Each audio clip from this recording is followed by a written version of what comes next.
Hi hello welcome to my channel Sravanthi official అండి. Saturday మా ఇంట్లో స్పెషల్ ఏంటంటే మార్నింగ్ యాజ్ యూజ్గా వెజ్ కర్రీతో అయిపోయింది.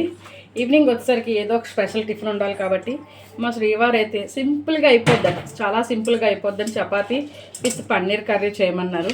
అనుకున్నంత ఈజీ అయితే కాదు కదండి. సో నేను చేసేస్తాను, నాకేం ప్రాబ్లం లేదు. సో చపాతీ ముద్ద కలిపేశాను.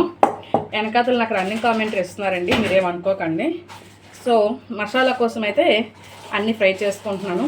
ఆల్మోస్ట్ ఇది గసగసాలు, జీడిపప్పు, దోసపప్పు కలిపి నానబెట్టుకున్నాను.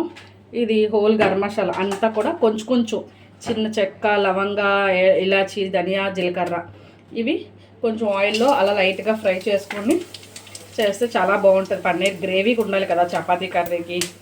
చిన్న అల్లం ముక్క, వెల్లుల్లి అన్నీ కూడా మీకు తెలిసినవే కదా, అందుకే అలా చూపించేస్తున్నాను.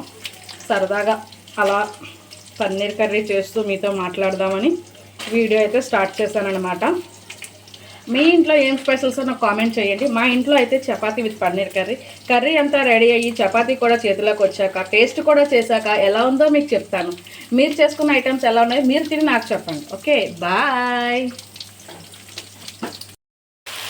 ఏమండి, గ్రేవీ కోసం మనం రెడీ చేసుకున్నవన్నీ కూడా ఆయిల్లో లైట్గా ఫ్రై చేస్తున్నాను.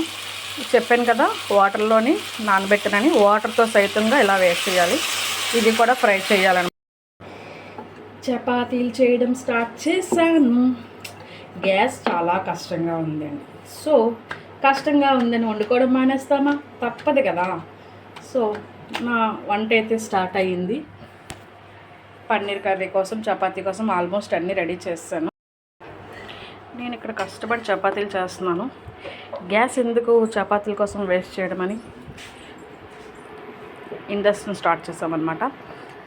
అట్ల పైన ఎందుకు ఇంత నల్లగా ఉందని అయితే అడగండి. రోజు చపాతీలు అవి చేసి అలా అయిపోయింది. సో ఎంత పాతది అయితే అంత బాగా వస్తుంది. మా ఫ్యామిలీలో ఒక కొత్త మెంబర్ వచ్చిందండి, నిన్నే తీసుకున్నాము. మిక్సీ జార్ అనమాట. ఎప్పటి నుండి ఇది కొనాలని నా కోరిక. సో మా శ్రీవారు నిన్నే ఈ కోరికను తీర్చారు. ఇందులో బేగా అయిపోతుంది అనమాట. చపాతీ తెచ్చు తగ్గిద్దాం, 100 ఉంటుంది చపాతీ. మా అమ్మాయి చక్కగా కూర్చొని చేస్తుంది అనమాట. ఈ కాలంలో పిల్లలు కష్టపడడానికి ఎక్కడ ఇష్టపెట్టుకుంటున్నారండి. నేను చేసి అందిస్తే అది కూర్చొని కాలుస్తుంది. పన్నీర్ కర్రీ కూడా ఎలా ఉందో, వావ్, సూపర్.